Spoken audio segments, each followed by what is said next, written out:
the tech industry is still, for the most part, very monolithic. And, you don't get a lot of love as Black IT guy, or a woman or IT person, or a woman in tech, or Black in tech. There has been a direction of some of the things that you can and cannot do, or should and should not do, or the roles that you should and should not have. And I think that there are fields that are still have opportunity to grow and become more diverse.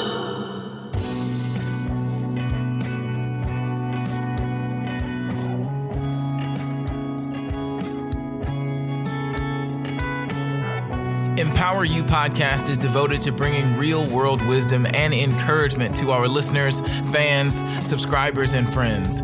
We talk about a multitude of life principles and the process from an economic, societal, and cultural perspective. We believe that in tough conversations and shared wisdom, we can pave the path and leave a ladder for the future. So subscribe to our channel, rate, review, and let us empower you. What's up, friends? If you're anything like me, you realize that eating healthy meals supercharges your productivity and gives you a clear mind so that you can solve more problems at work or in your business. Smile More Meal Prep Service lets you choose from a variety of healthy food options that will fit your dietary needs while putting a smile on your face, so you can stop stressing about eating healthy throughout the week and buying lunches, because Smile More Meal Prep has got your back. And if you use the promo code EMPOWER, you'll receive 15% off your order. So click the link in the show notes, order your healthy, delicious meals, relax, and smile more. Welcome to Empower You podcast. I hope you're doing absolutely amazing. My name is Kid Boy Cooper. I am the host of Empower You podcast. I'm so glad that you are here. For any of you who have been following the podcast, you know that we've been doing a series about men, right? We've done series about education, personal growth, maximizing relationships, and this series is just about men and some of our unique challenges as we are rising to our fullest potential and developing the character needed in order to really be instrumental, influential, and serve our communities, our families, our jobs, whatever it is, okay? And so that's what we've been diving into. It's been an absolutely awesome series. This is episode 94 in the podcast, so we're moving right on through. And I'm really excited that you all are here. So I want to talk to you a little bit about today's topic. So today we're going to be talking about success over stereotypes. And one of the things that I want to preface this conversation by saying is just that, especially for men, it's really difficult sometimes to break free from the stereotypes that are pretty much created not only by society but by the media around what manhood is, around what it means to be a man and operate as a man in today's society. And so we're gonna talk about some of these things, some of these stereotypes, and how ultimately they can or could not lead to success or truly represent who you are as an individual. And so I have an absolutely fantastic guest for us today. He is the president of CT IT Advisors. He is an international speaker. He is a presenter and an absolutely incredible human being. He serves on multiple boards and is from super humble beginnings. I'm super excited to have him on the podcast. You guys just have no idea. And so I'm really honored to have Mr. Clifford Clarke with us today. And I'm going to go ahead and bring him up. Mr. Clarke, how you doing? I am doing fine. How are you doing? I'm humbled by the introduction. It's C2 IT Advisors, and thank you very much. I appreciate that. Thank you so much. C2 IT Advisors. Can you tell us a little bit before we get started about what you do, about what C2 IT Advisors is, and how it integrates with some things that we normally would use and or not even realize we're using? Yeah, so C2 IT Advisors is a strategic advisory firm or consulting firm.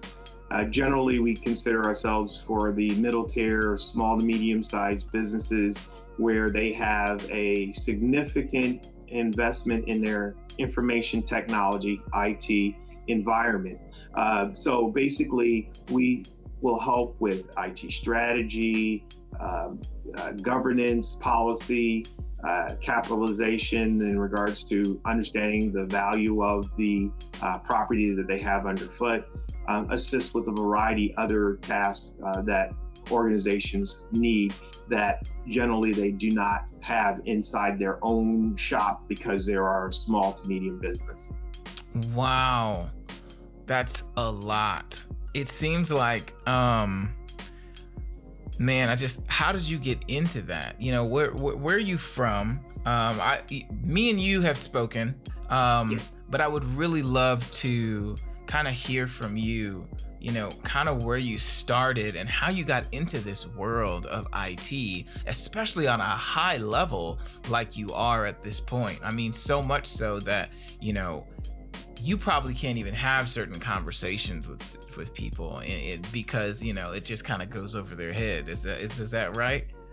Well, and I think that that's the challenge for a lot of IT people. And I think one of the things that we try to do is to have that conversation where people can understand it so that they can get comfortable with it. And that enables them to make smart business decisions about their IT infrastructure and the things that they have.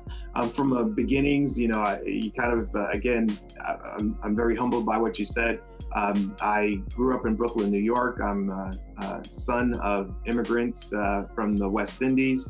Generally, my father from Jamaica, my mother from Panama. Well, at least born there. They both lived in Jamaica and then they migrated here to the United States. I was living in Brooklyn, New York through my, you know, adolescent years. And then when it was time to go to college, I decided to come to the great state of Indiana and the city of Fort Wayne to attend Indiana Institute of Technology.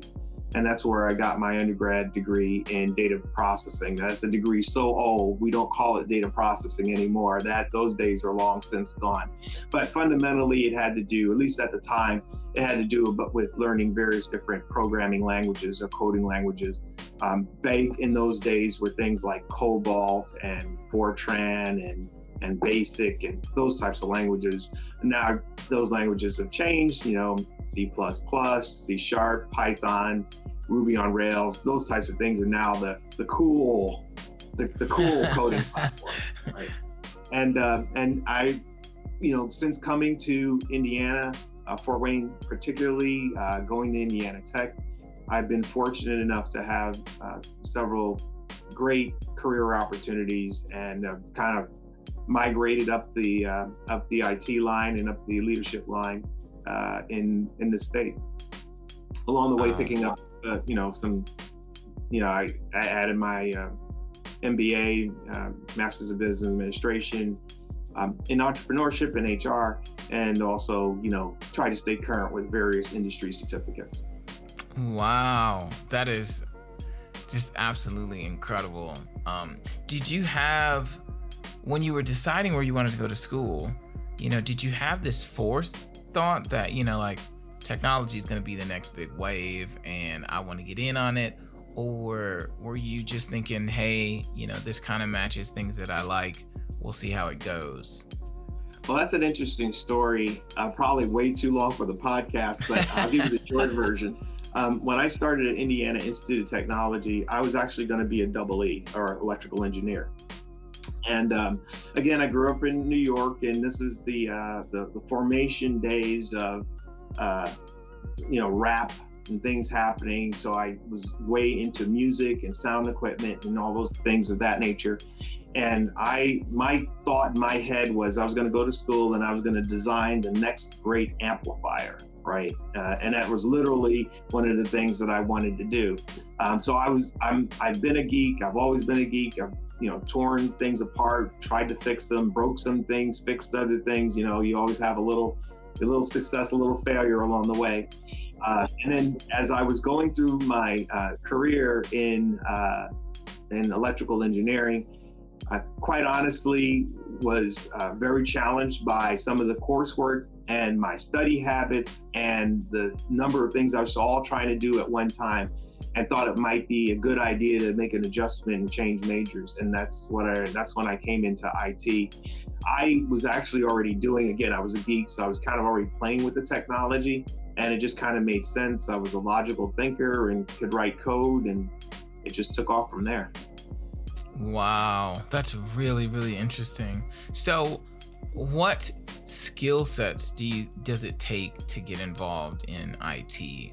How do you know if you're going to be good at something like coding or information technology or any of the data processing, however it is that you want to describe it? Because you know what I'm learning is that our individual talents create specific niches that we're very, very good at. But if we don't know what niches are available for us, we can often tend to feel like we don't have a place in the marketplace, and we don't have much value, when in reality we're all perfect for something.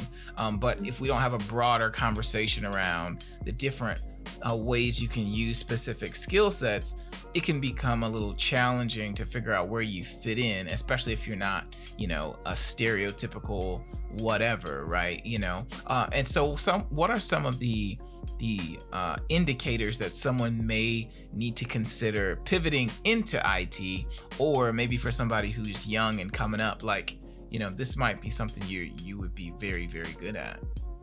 Well, the first thing I'll say is I think IT or information technology is such a wide field that it has a lot of different verticals that could fit just about anybody. If you're into artistic things, maybe gaming.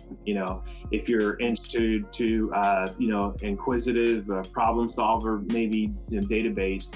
If you're interested in connecting things and creating all of the back end structure, maybe networking. So I think that there's a good spread across the whole field of information technology that many people can get something, no matter what is it that they like.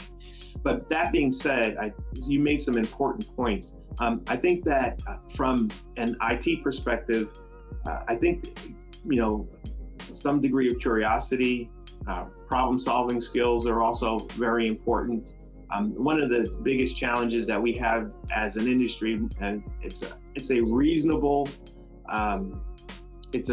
stereotype of the industry in regards to being able to tap down all of the technical jargon and talk lay people's language so that they can in fact understand. So communication skills, might even have to write instructions. So technical writing, all of those things are things that will serve you well in information technology. And of course, logic, like being able to process something logically. Oh, wow. Okay.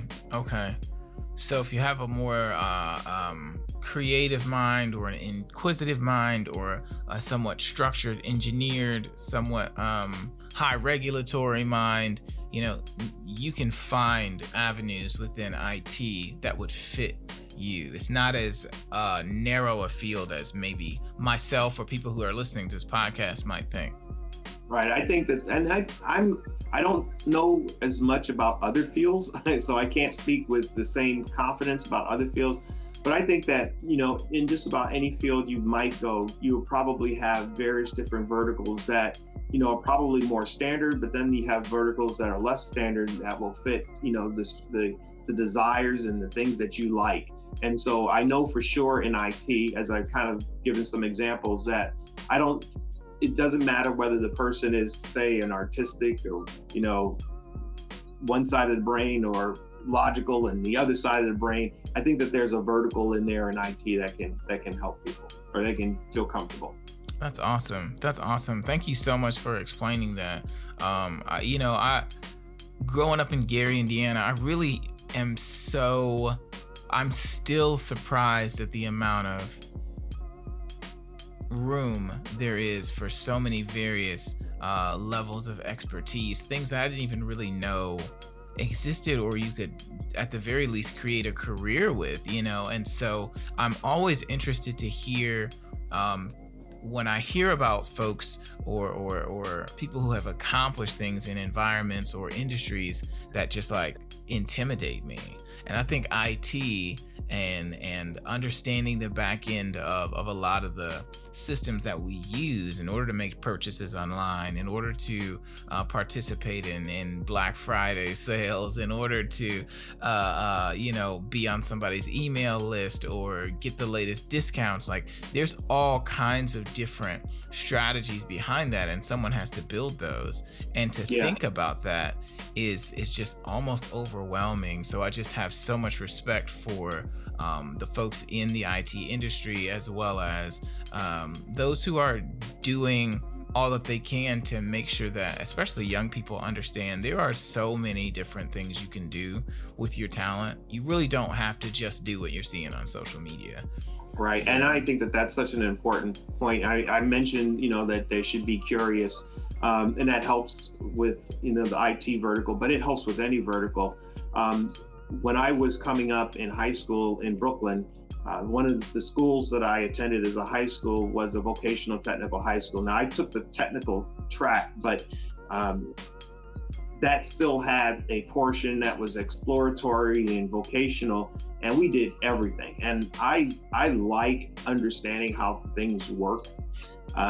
Clearly you're not going to be an expert in everything, right. But there are things that, it's like, wow, geez, I would love to learn a little bit more or even just have a cursory understanding of how things work, a cursory understanding how an internal combustion engine might work, or plumbing, or a framing of a house, or electrical system, or anything, I think that we should encourage curiosity in young people and not pigeonhole them into just some short verticals that we offer as part of our normal curriculum. Yeah, for sure. Especially industries are changing so rapidly.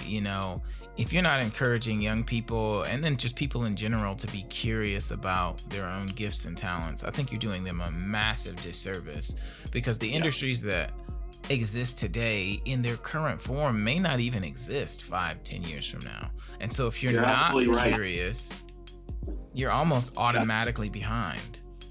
And the fact is that right now there are opportunities for people coming up today to change careers over their lifetime, maybe a few times over. There's going to be jobs that we have people working today that we may not have them working tomorrow because they're unsafe, or they could be done better by automation or something of that nature, and other jobs will pop up, right? That's the other side of the coin, because people always get worried about the jobs going away, but other jobs will pop up, and we just need to be ready to shift whenever those things happen. For sure. So thank you so much for taking some moments and kind of unpacking some of that, because I think it's important as we go through this topic that we understand, kind of where you come from, and also your mind frame on things, and the value that you place on curiosity, and on understanding the type of person that you are, and what your gifts are, and how broad and how many verticals, as you put it, just being yourself can present.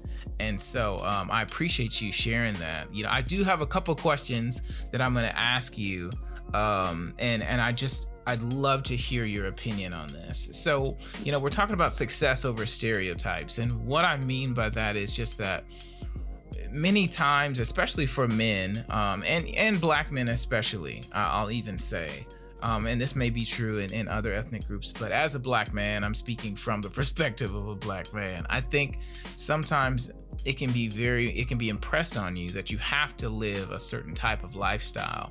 You have to subscribe to certain beliefs and actions in order to be accepted, in order to be deemed as valuable, or deemed as non-threatening even. And so those stereotypes are quickly wrapped in what we then internalize as masculinity. And so what I wanted to ask you, my first question to you is, growing up in Brooklyn with immigrant parents, what was your earliest impression of masculinity? Well, I would say that my earliest impressions would have to be my father. You know, my my sister and I grew up in a middle class existence. We had two working parents. My father was a chemical engineer. My mother was a licensed registered nurse, and because of having that family unit available to me, that were some pretty standard, masculine roles that was available to me and my father. So, Absolutely. it's my dad. Yeah, yeah. Do you feel like there was pressure on you growing up that you had to be a specific way? Yeah, I think that and again, I'm a little older than you, so I won't go into the actual age. But growing up in those times, I think that there were some pretty clear-cut framing of what a masculine role might look like. Head of the household, can't be wrong, don't show emotion, stoic, provider type of thing, can't show pain. Those types of things are pretty common attributes that were communicated and passed from, generation to generation as I was growing up. I think you said that, that you can't be wrong. I think that's such a hard place to live in. I think being wrong is such a gift sometimes. And to deprive people from the liberty of making mistakes and then turning and improving is just so, it's so limiting. And I think, and when you said that, I immediately was like, wow, because even growing up, and even though there may be an age difference, those things are still prevalent, that you aren't supposed to admit fault. You aren't supposed to be vulnerable enough to just have been wrong about something. You're not allowed. Otherwise, it's like now nobody believes you ever again in life. Which at least that's how it's framed. There's another side to that too. I think, and you're absolutely correct with everything that you've said. At least I feel that you're correct. I'm in agreement with you.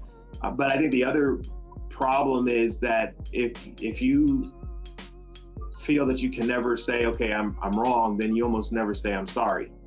Right? So, whatever happens, well, it is what it is, right? I can't turn back the clock, but you never will apologize. You will never acknowledge the fact that you're wrong. And it's kind of like the emperor has no clothes, right? Everybody else around you knows that you were wrong, whether it was something what you did or how you responded or actions you've taken. And you just want to, fake it in a way, but everybody knows that you're, and that it lowers their perception of you. Wow. You said it's almost like the emperor has no clothes. Wow. That's really interesting that you said that, because I think,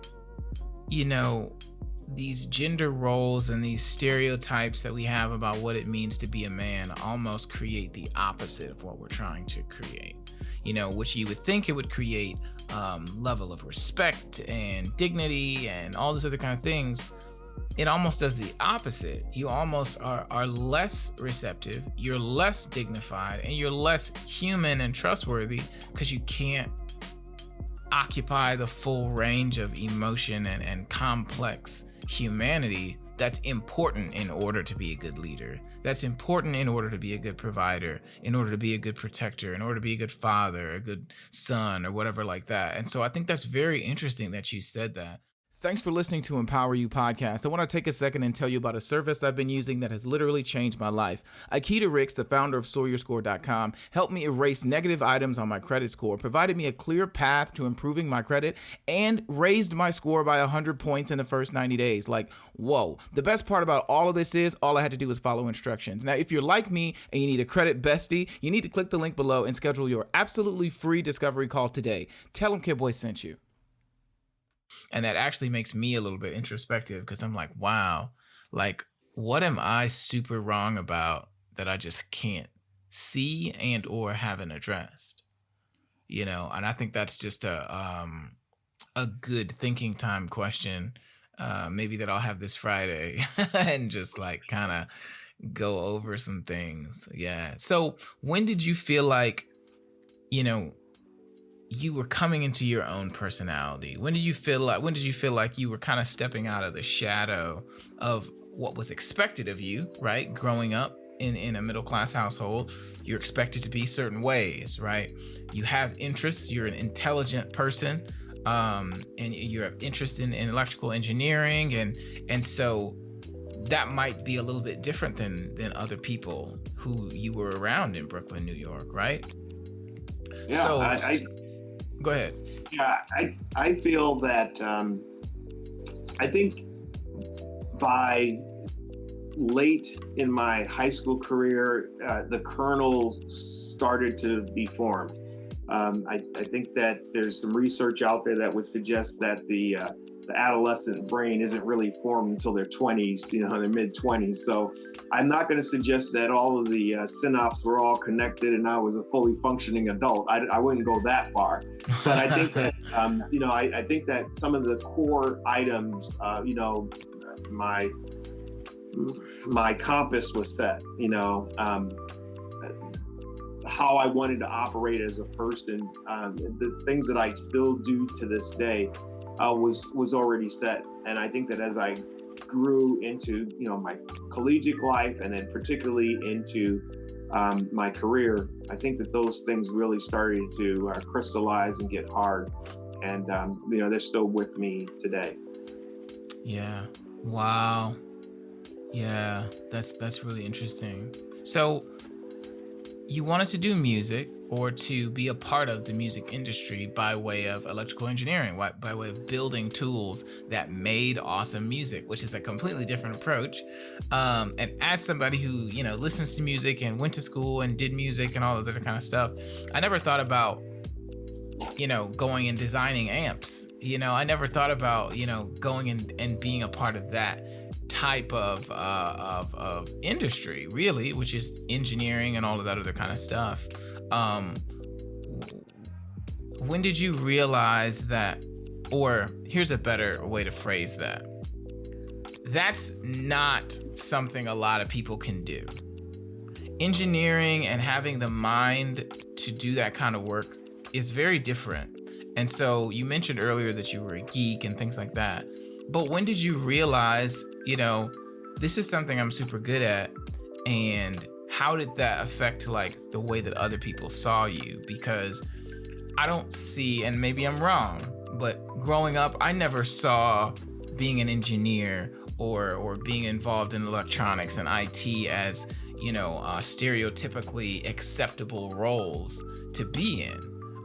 You were generally like made fun of, or people would dismiss your ideas and things because, I know this now, they just couldn't understand what you were talking about. And so in order to not appear wrong, you have to, then be the person who's bad or whatever. How was that growing up and realizing that, your intelligence was a lot different and even more advanced than the other young men around you? Yeah, I think that for me personally, and again, I was a geek, and I still am to this day. I mean, I always joke about it, but I love learning about things. I like the History Channel and documentaries and just all sorts of different things. So that's still me to this day. I did have some cool things to kind of ride herd over my more geekier things. I'll give you one example. I remember early on, this is in my early adolescence, so around my early teen years, I was playing with electric race cars, right? And so I think they still have them these days. They have different names on them, but Tycho was one of the names, and it's a little slot race. So you put the car on, you press the button, it goes around the track. And I'm a teenager by this time, and I'm still playing with these toys. And I remember a conversation that my father had with me about, I'm not sure where this is going because, like you're growing into, your manhood here and you're still playing with toys. And I think about it, and again, I started to form my kernel. I would say I never would say anything to disrespect my dad, but I did have to figure out a way to explain to him, and he was a chemical engineer. There was a lot of other things going on behind the scenes of these devices, right? So these electric motors, the DC current, all the different, converting AC to DC running the track so the cars can go around. And then I showed him a couple of magazines where they had these massive, there's like one in Chicago at the museum, massive train sets. If you've ever been to, I think it's the Field Museum in Chicago, they have one that's, I think it's under the airplane or something like that. And it's just huge. I mean, absolutely huge. And people spend a lot of money on it. And then I think at that point, he kind of looked at it a little bit differently. And then, it's like, okay, well, I get where you're coming from. You can have your toys and you can play with it. I mean, I think that you do have a little bit. Now, when it came down to the electrical engineering, particularly the amplifier design, and I'm going to go through this story real quick because it is kind of geeky, but way back in the days, we used to do things with tubes. And then we finally figured out ways to get things to transistors, right? I'm going really fast here. And then we got into what we have today, which is, digital signal processing, which is, how we do sound today. And I wanted to design a circuit. I wanted to design a chip or something to do amplification. And I thought was really, really cool. Now to get there, to do all that stuff, I was pretty typical teenager at that time. I had sound equipment, still do to this day, vinyl records, I had turntables, mixers, amps, speakers. I mean, I did all the things that probably drove my parents crazy at the time. But the point of the matter is that those all were connected, right? If I wanted to design the next best amplifier, I had all this other front end. And I know that you're interested in sound equipment also. But think of all the things that go into a studio these days. I mean, you think about a 48 track board, and nowadays, I mean, when you look at it, and I'm really geeking out here now, but you get a 48 track board, and today now you can press a button and it adjusts all 48 tracks all in one go. Yeah. Right. Back in the days, we were hunched over trying to spend 10 little digits trying to get all of the things set. I mean, think of where this technology has gone in a short period of time. And it's just phenomenal. So I just tell people, again, continue to be inquisitive about it. And so back to your question, I think that I had all of these. I had the upfront stuff that probably was more acceptable, and I had the back end stuff, right? The upfront might have been the disc jockey equipment. The back end was, hey, I want to design an amplifier. The upfront stuff might have been the racetrack or something like that. The back end was having a massive room that has a fully functional city, with crossing guards and cars and lights coming on and the whole 9 yards. That's amazing. That is absolutely amazing. I used to have a train set that me and my brother used to only play with at night because it had this light on it, and it used to do this had this like puff of smoke. I thought that was the coolest thing ever. Yes. And so, I completely appreciate that, but I think there's a certain childlike curiosity. There's a certain joy that comes from making things work that is almost discouraged as you get older. Even though your interest may be to create, and fix and to manipulate technology in order to make it do all these different things, I think there's pressure to constantly change who you are. There's pressure to be like whoever. I think. So, go ahead. Yeah, I think that's I'm going to try and bring in a couple of books to kind of just talk about, and I'm sorry, I'm not going to remember every title or every author or anything else like that, but there's a small book. It's called Orbiting the Giant Hairball. Orbiting the Giant Hairball, I think it's what it is. I could probably look behind me and find it.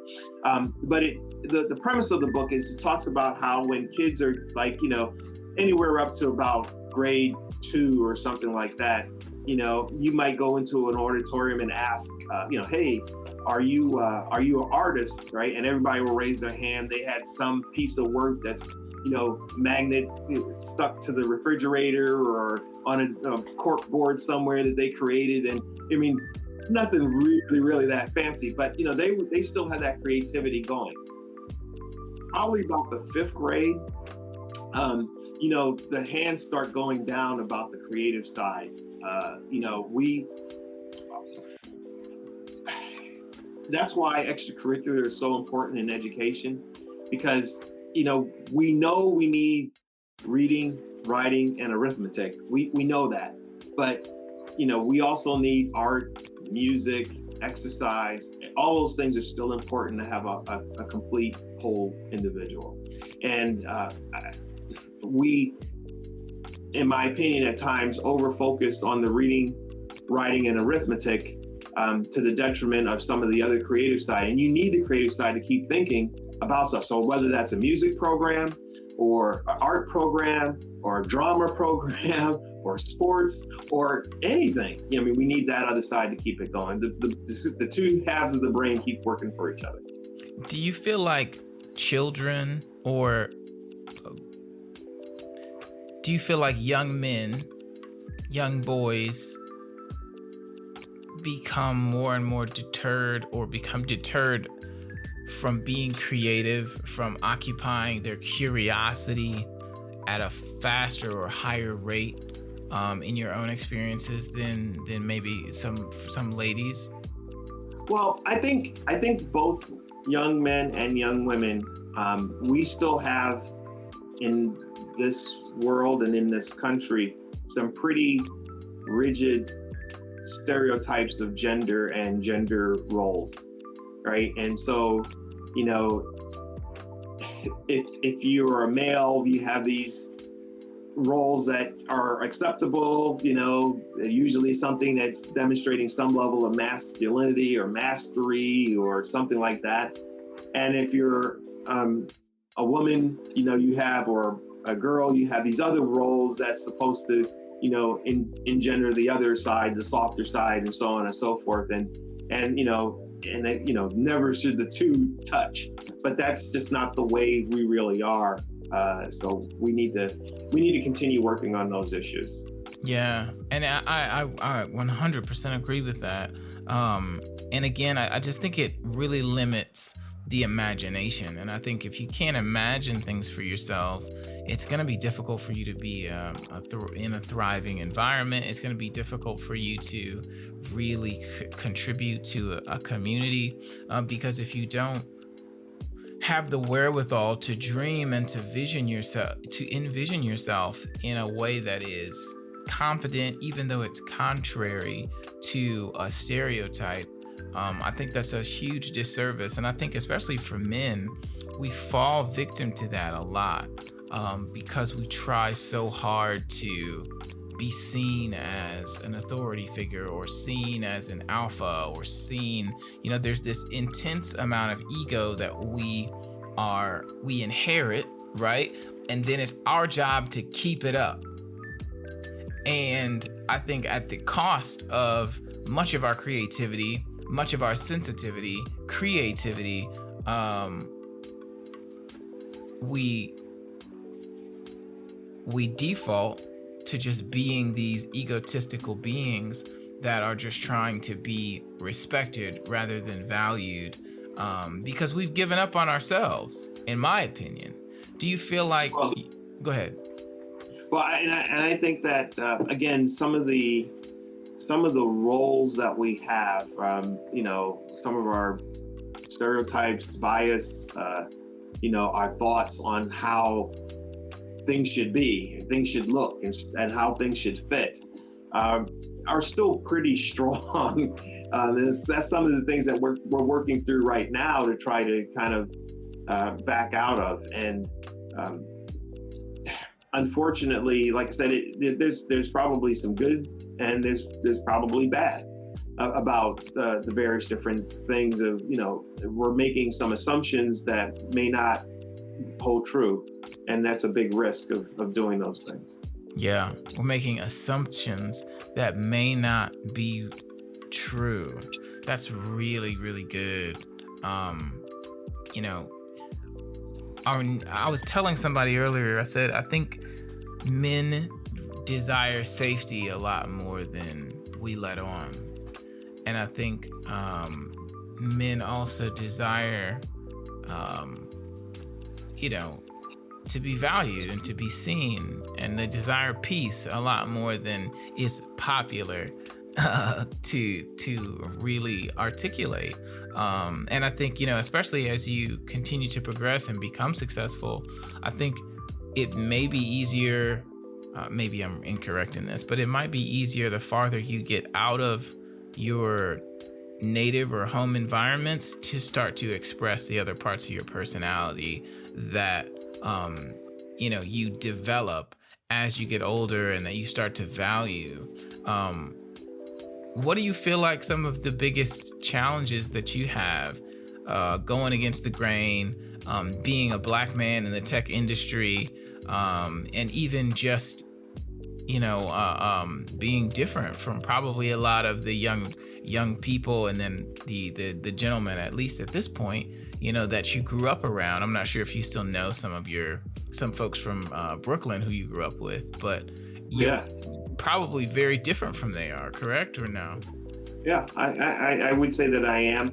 I think that I had good friends around me, so I always joke about only quality people. I had great friends coming up. I would say that my parents and the parents of my buddies were all pretty protective, and so we kind of hung around in a gaggle of, I wouldn't call us all geeks. I mean, so that wouldn't be true. And I could not let anybody go away thinking that I didn't, love sports and hanging out and and doing like traditional things like baseball and basketball and football and those types of things. So I mean, I had all of that, but I also had this other side where I was doing this, doing the music and trying to, building stuff and creating things. And so I also had that. And, there's a group of us that we kind of, we've all progressed, and people diverge as, we get older on time, as time passes by. And, some friends I know of, and they're maybe doing their own thing or doing different things and things of that nature. For me, as a Black male in tech, I think that that's something that is not common, right? Right now, I'm looking at issues of diversity, equity, and inclusion in information technology field. And so I'm reading a lot of materials and understanding a lot of things that have been put in place. And it's the same for gender too. I know we're talking a little bit about Black males, but the tech industry, is still, for the most part, very monolithic. And you don't get a lot of love as Black IT guy, or a woman or IT person, or a woman in tech, or Black in tech. There has been, whether through education, whether through social norms, whether through society, kind of like a direction of some of the things that you can and cannot do, or should and should not do, or the roles that you should and should not have. And I think that there are fields that are still have opportunity to grow and become more diverse.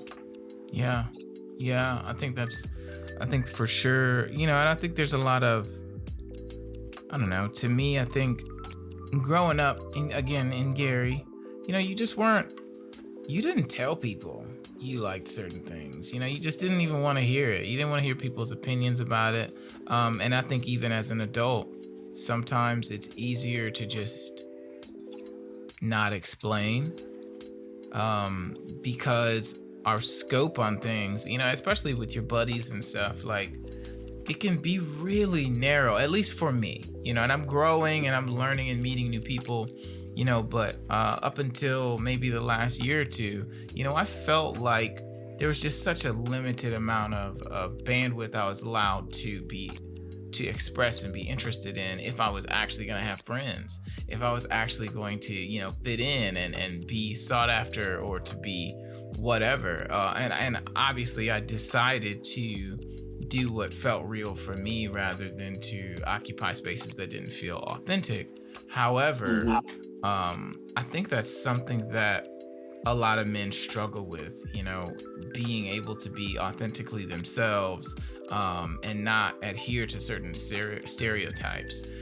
Because ultimately, we live lives that are prescribed to us by somebody else, and I think that's why I think what you're doing, and what you have done is just spectacular, because it takes a lot to go against the grain, a lot more than people realize. It looks good in movies and it's cute and they play the good music behind it and all other kind of stuff, but it's a lot.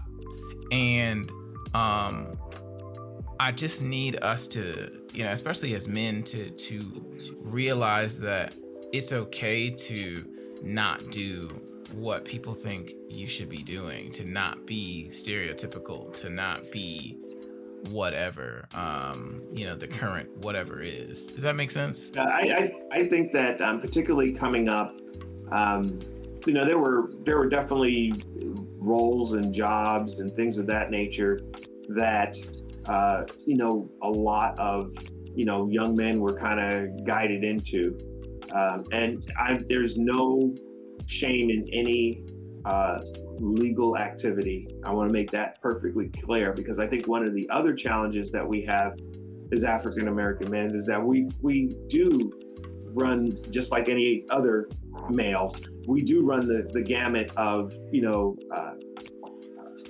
affluence, social capital, financial strength. I mean, everybody is not a power player.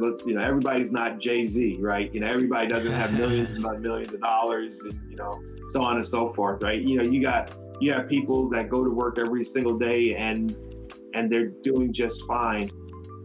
And a lot of the media roles of what that box should look like doesn't necessarily fit, right? And so if you are a chef or a cook or something like that, and we're not looking at that doesn't look like a normal role for an African American male, right? You get a little pushback on that, right? It's like, why you want to do that, right?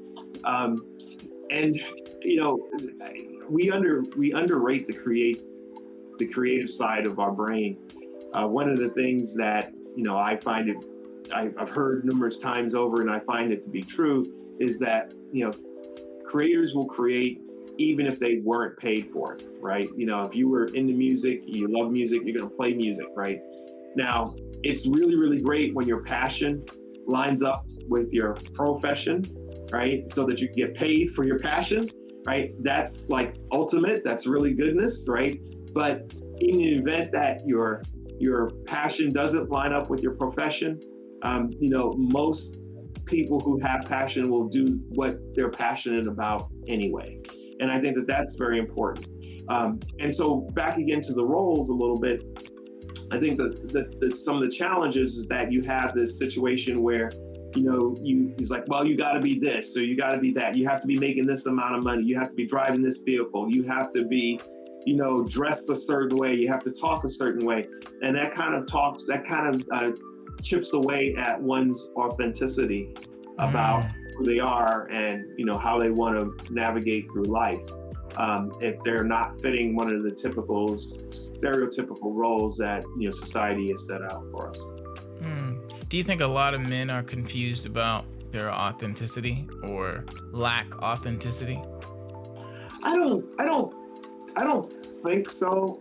There's some theories out there in regards to handling this negotiated authenticity, which is a theory that's developing. It's really developing in like food, at least as far as I've been able to research in food and things like that. But there's other things like double consciousness and other theories that would suggest that for the out group, and that would be any group that's not the in group, right? So African American males, women, or anything else. So whatever that out group is, LBGT, whatever, that would be an out group.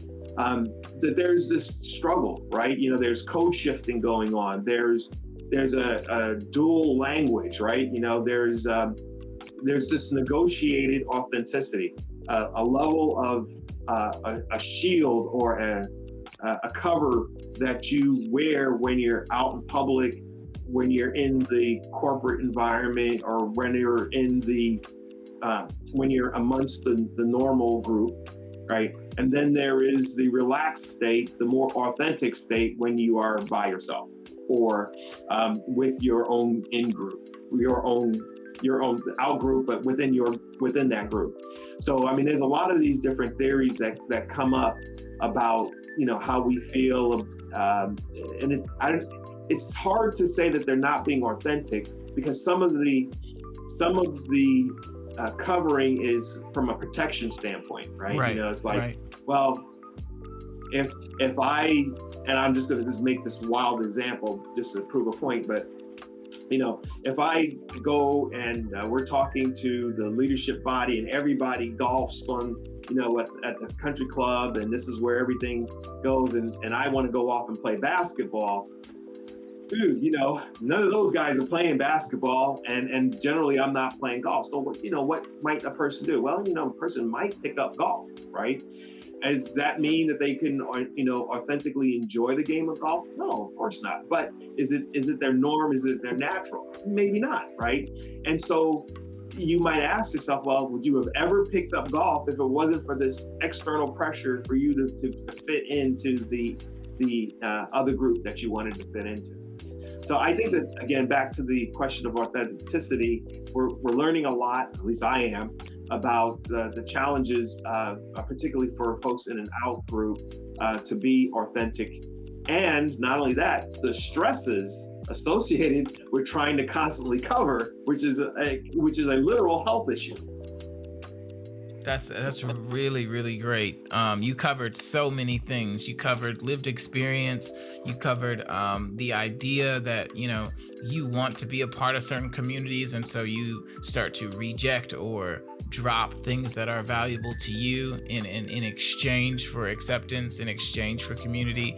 And then you also covered the realities that there are mental health implications for being accepted versus not being accepted, being valued versus not being valued. And sometimes authenticity gets lost in the desire to just be okay. Authenticity gets lost in the desire to just protect oneself from various economic, social, or political attempts on your life, on your success, or on your upward mobility. So I think that's super, super great. And I love how I've never heard that term before. You said negotiated authenticity? Yeah, it's a new one for me also. Okay. It is, it's a theory that's evolving at this point in time, right? And so basically, again, it came, at least from what I've read thus far, it came from, and I'll just give you an example, and this is an example that I read. When we kind of think of Chinese food here in America, right. Well, a lot of the Chinese food that we call Chinese food is really American food that is meant to appeal to us, right? Wow. Because they don't serve that food in China, right? So it's not really Chinese food, right? It's American food that is designed to appeal to us. When you have to go to the point of saying, authentic Mexican food, right? Or when you go to an Indian restaurant and, they may have some pretty standard spices, when they do a dish, and we have to dumb it down for a Midwestern palate. So is it really authentic, or is it really like they would make it, or is it? Yeah, it's kind of negotiated, right? So that's where I've been finding out the term is coming from, but it's being applied to other things as I'm reading more information about it. It makes so much sense too. It really, really does. And I think, man, that's another one that I'm gonna have to think about, because you got to think how many other personalities, identities have you negotiated based off of your need for acceptance, need to get a paycheck, need to, like, all of these things limit your ability to really be yourself. And as a man, we have the added pressure of, well, you're supposed to be competitive and you're supposed to be in charge. It's just like, well, first of all, none of this is really any of my stuff. I'm just bluffing at this because I want to be able to achieve X, Y, or Z. And so now I have to adopt all these personalities and traits in order to just be able to stay in this room. You know, that negotiated, that's amazing. I'm really glad that you said that. And I'm new to that also. I'm learning more and more about it. And, you know I talked about it in food services as an example, but I mean, it's the same thing for humans. As we negotiate what's an acceptable level of authenticity to be successful in the environment that we must exist. Yeah. Oof. That's so powerful. Okay. So I have two more things. You've been so helpful to me and to anybody who's gonna listen to this, who has listened to, who's listening right now. This is Mr. Clifford Clarke. He is the president of C2 IT Solutions. And I just appreciate you sharing all of this with us, because nobody gets to see the back end of all of what it takes to perform on a high level, and the space you have to negotiate in order to actually be instrumental in your industry, right? But then also to preserve your own authenticity. That's an entirely different type of understanding of space and of people, and so I just appreciate you sharing that with myself and then with all of us who are listening. I want to ask you one more question, and then I would love to get a thought exercise from you. So what's one thing you want, our listeners and our young men, older men who may be struggling with their negotiated authenticity, with their struggle between actually doing what they feel successful at, what they feel good about, versus operating, in whatever stereotype is giving them the life that they need, or the life that they want, or giving their children the life that they want, whatever it is. Like, what would you tell them? What's something you want them to take away from this conversation? Well, I think that most people will miss, at the end of their life, whether we're, in the hospital bed, at home, in a nursing home, wherever, have this, aha or epiphany of, man, I wish I would have took this path. If only I took this path, or something like that. And that's a little bit too far down the road to kind of really have that wish. So I think that I would tell people today to go ahead and experiment, and to exercise those passions while they can, earlier on in their life, as opposed to not doing it because of feeling pressure that you had to fit a certain box, or you had to be in a certain mold. That you just go ahead and do what you're passionate about.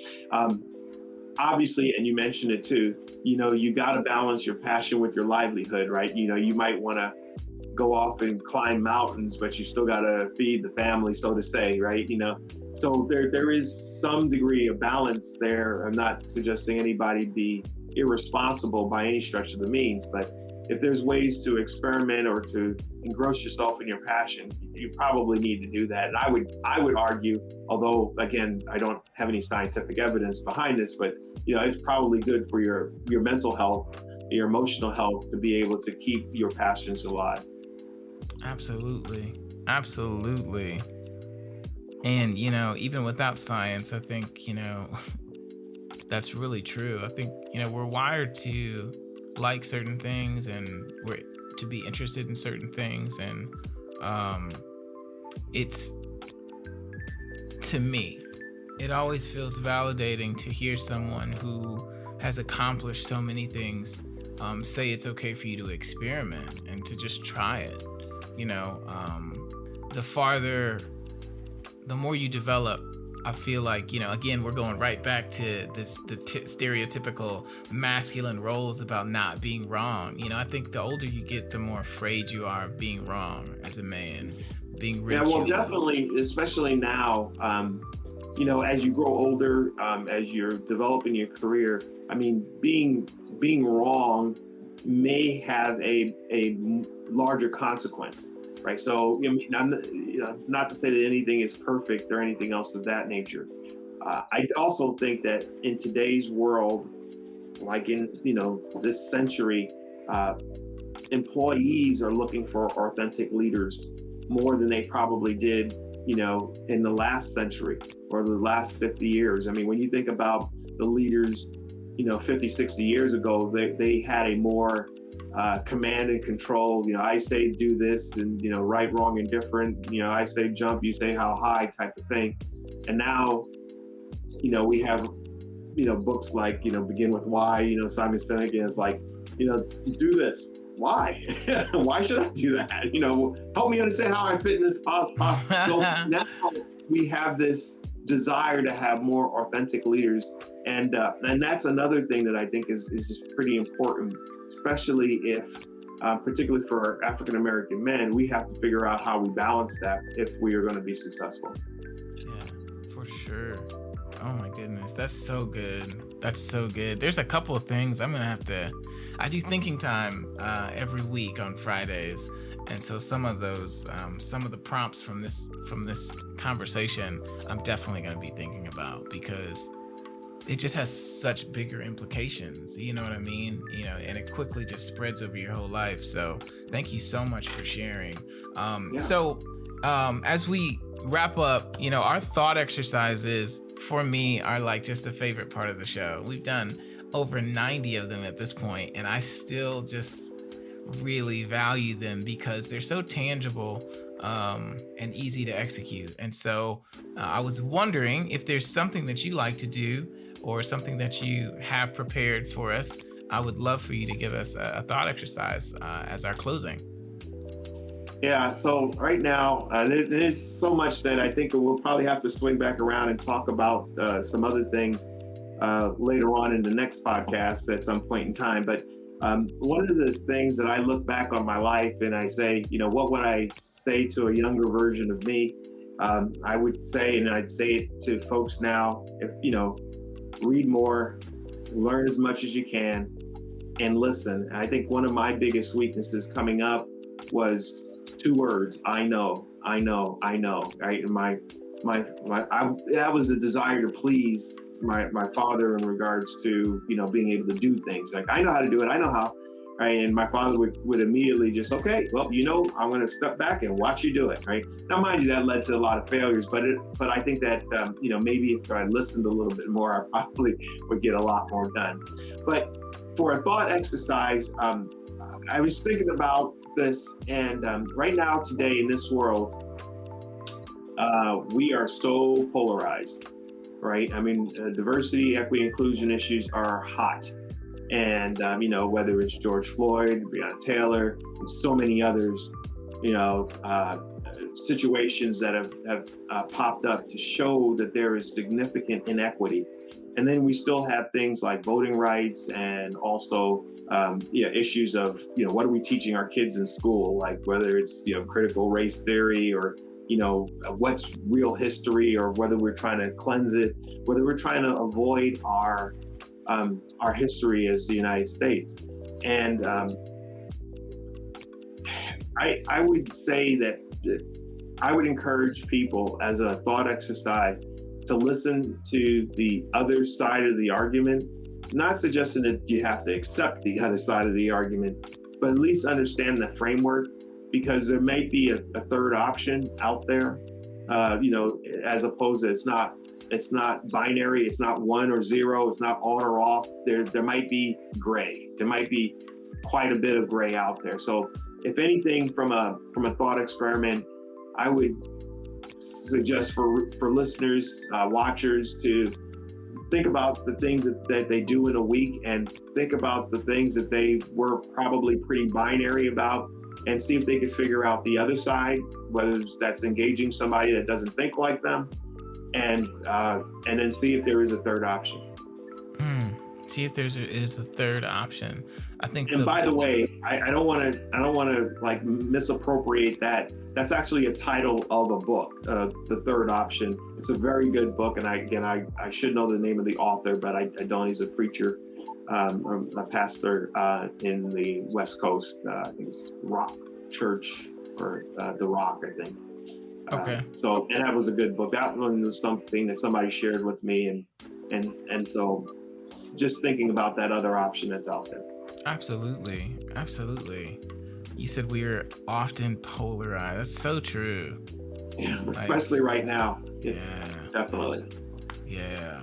Thank you so much for sharing so much with us. You gave us at least you gave me so much to think about, and I truly appreciate it. If you all are listening right now, I want you to go ahead and put a like, a 5-star review, say thank you, Mr. Clarke, in the comment box. How can people reach out to you if they want you to come speak to their organization, if they want to engage with your company? How can people find you and participate in what you're bringing to businesses? Yeah, so I have the easiest way is my website, and that is c2itadvisors.com. So that's c2itadvisors.com. And there's a contact page on there that they can, send me a note or anything else of that nature. And my information is pretty publicly available. So if any halfway decent search of the internet will probably turn it up. That's awesome. So I'll have all of that information in the show notes so that if you want to engage with Mr. Clarke and have him come in and take a look at some of your IT issues or some rebuilds or some expansions that you want to do, you guys can reach out to him. And also he comes and speaks to classes and does presentations, and he's absolutely incredible at it. I remember one time you were presenting at St. Francis, and I couldn't even hear you, but I was just watching the way you were engaging and moving around the room, and it was just really incredible. Thank you. And everybody was very just engaged and captivated by you, and it was really, I just took note of it. I used to do a lot of stuff over at St. Francis, and so I just noticed how well you presented and how engaged people are, because you walk by and you see students falling asleep on some people. You know what I'm saying? You can't help but notice that. And so if you all are interested in having him come out, again, I'll have all this information in the show notes. Reach out. Thank him for his time today. We appreciate you for being here. Thank you all for listening.